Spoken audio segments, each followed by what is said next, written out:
આકાશવાણી સમાચાર સોનલ પરમાર વાંચે છે. સૌપ્રથમ મુખ્ય સમાચાર. લોકસભાની ચૂંટણીનો પ્રથમ તબક્કો નજીક આવી રહ્યો છે ત્યારે મુખ્ય રાજકીય પક્ષો દેશભરમાં તેમની પ્રચાર પ્રવૃત્તિઓને વેગ આપી રહ્યા છે. આગામી લોકસભાની ચૂંટણીઓ માટે ભારતીય જનતા પાર્ટી, બહુજન સમાજ પાર્ટી અને આમ આદમી પાર્ટીએ ઉમેદવારોની યાદી જાહેર કરી. નાણાકીય વર્ષ 2023-24માં ભારતની નિકાસ ગયા વર્ષના સર્વોચ્ચ રેકોર્ડને વટાવી જશે તેવો અંદાજ.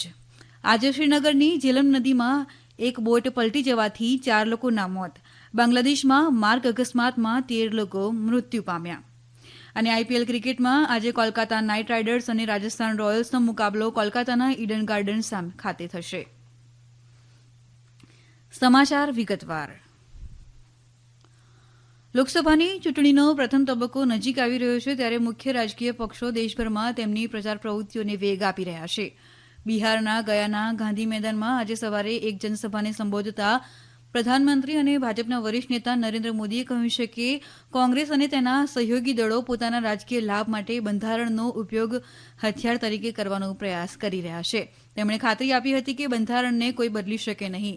તેમણે કહ્યું કે ભાજપે દેશમાં રાષ્ટ્રીય સંવિધાન દિવસનું સંસ્થાકીયકરણ કરીને લોકોમાં બંધારણની સાચી ભાવના જગાડવાનો પ્રયાસ કર્યો છે. બિહારની ખરાબ સ્થિતિ માટે આરજેડીના અગાઉના શાસનની ટીકા કરતા ભાજપના વરિષ્ઠ નેતાએ કહ્યું આરજેડી જંગલરાજ અને ભ્રષ્ટાચારનો ચહેરો છે. શ્રી મોદી આજે બપોરે પૂર્ણિયાના રંગભૂમિ મેદાનમાં બીજી જાહેર સભા કરશે. ઉત્તરાખંડમાં બીજેપીના વરિષ્ઠ નેતા અને કેન્દ્રીય મંત્રી અમિત શાહ આજે બપોરે ગઢવાલ સંસદીય મતવિસ્તારમાં કોટદ્વાર ખાતે એક જાહેર સભાને સંબોધિત કરવાના છે. ભાજપે કોંગ્રેસના ગણેશ ઘોડિયાલ સામે ગઢવાલ લોકસભા સીટ માટે અનિલ બલુનીને મેદાનમાં ઉતાર્યા છે. કોંગ્રેસ, બસપા અને ઉત્તરાખંડ ક્રાંતિ દળની પ્રચાર મશીનરી પણ પૂરજોશમાં કામ કરી રહી છે. અરુણાચલ પ્રદેશમાં મતદાન ટીમની પ્રથમ બેચને ગઈકાલે 4 આંતરિક અને દૂરસ્થ મતદાન કેન્દ્રો પર મતદાન સામગ્રી સાથે એરલિફ્ટ કરવામાં આવી હતી. અરુણાચલ પ્રદેશના મુખ્ય ચૂંટણી અધિકારીના ઓએસડી ટોકો બાબુએ ગઈકાલે સાંજે એક પ્રેસ બ્રીફિંગમાં આ માહિતી આપી હતી.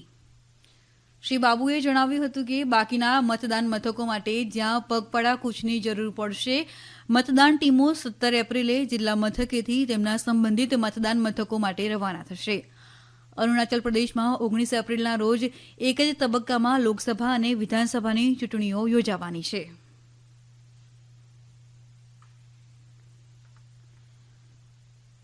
જમ્મુ અને કાશ્મીરમાં લોકસભા ચૂંટણી માટે કેન્દ્રીય મંત્રી અને ભાજપના વરિષ્ઠ નેતા અમિત શાહ અને કોંગ્રેસના વરિષ્ઠ નેતા સચિન પાયલટ આજે જમ્મુ અને કઠુઆમાં જાહેર સભાઓ યોજશે.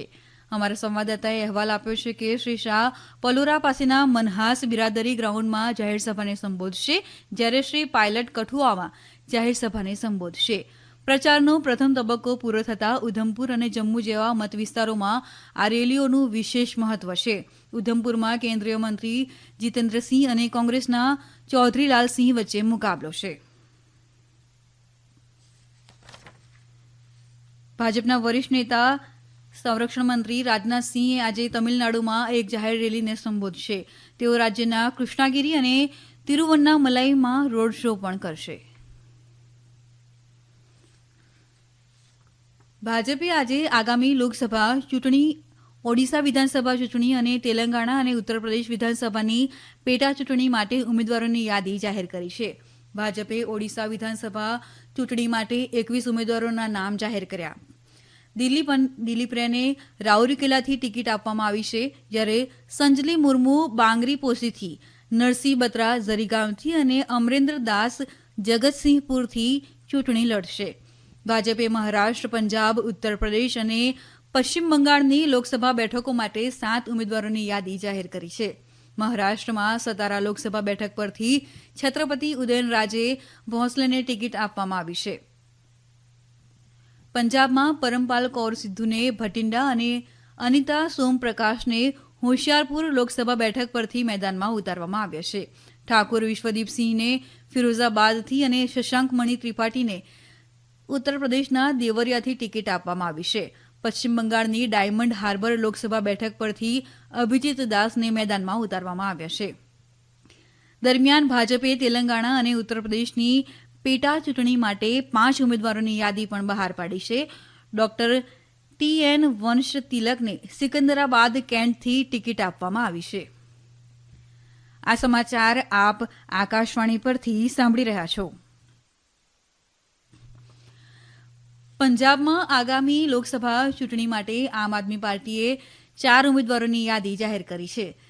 જગદીપસિંહ કાકા બ્રાર ફિરોઝપુરથી, જ્યારે અમનશેર સિંહ ગુરદાસપુર સંસદીય ક્ષેત્રથી ચૂંટણી લડશે.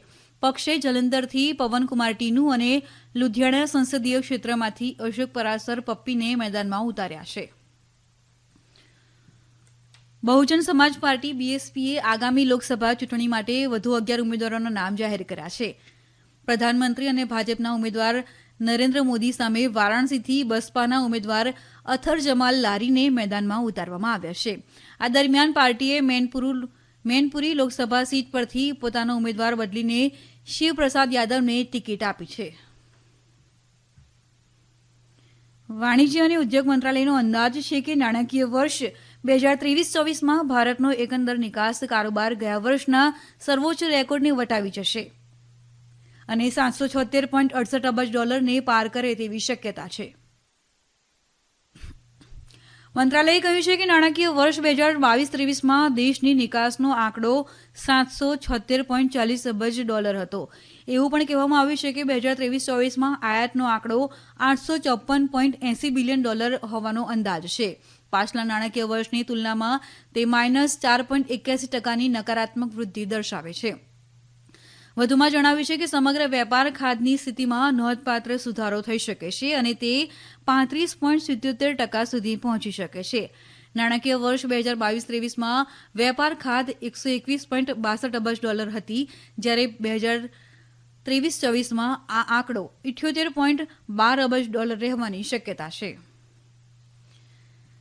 કાશ્મીર ખીણમાં આજે શ્રીનગર શહેરની બહાર જેલમ નદીમાં ગાંડાબલમાં એક બોટ પલટી જવાથી 4 લોકોના મોત થયા છે. શ્રીનગરના ડેપ્યુટી કમિશનર બિલાલ મોઇદ્દીનના જણાવ્યા અનુસાર આ બનાવમાં 4 લોકોના મોત થયા છે, જ્યારે અન્ય 3 હાલમાં શ્રીનગરની હોસ્પિટલમાં સારવાર હેઠળ છે. જિલ્લા વહીવટીતંત્ર દ્વારા ઝડપી બચાવ કામગીરી શરૂ કરવામાં આવી હતી અને કેટલાક લોકોને બહાર કાઢવામાં આવ્યા હતા. બાંગ્લાદેશમાં આજે ફરદીપુર જિલ્લાના ઢાકા-ખુલના હાઈવે પર 2 વાહનો વચ્ચે અકસ્માત થતાં ઓછામાં ઓછા 13 લોકો મૃત્યુ પામ્યા અને ઘણા ઇજાગ્રસ્ત થયા છે. આ બનાવની પુષ્ટિ કરતા ફરીદપુરના પોલીસ અધિક્ષક મોહમ્મદ મોર્શદ આલમે જણાવ્યું હતું કે 11 લોકોના ઘટના સ્થળે જ મોત નીપજ્યા હતા, જ્યારે અન્ય 2ને હોસ્પિટલમાં લઈ જવાયા બાદ મૃત જાહેર કરવામાં આવ્યા હતા. મૃત્યુ પામેલા લોકોની હજુ ઓળખ થઈ નથી. UNBએ અહેવાલ આપ્યો છે કે ફાયર બ્રિગેડની ટીમ ઘટના સ્થળે પહોંચી હતી અને બચાવ કામગીરી હાથ ધરી હતી.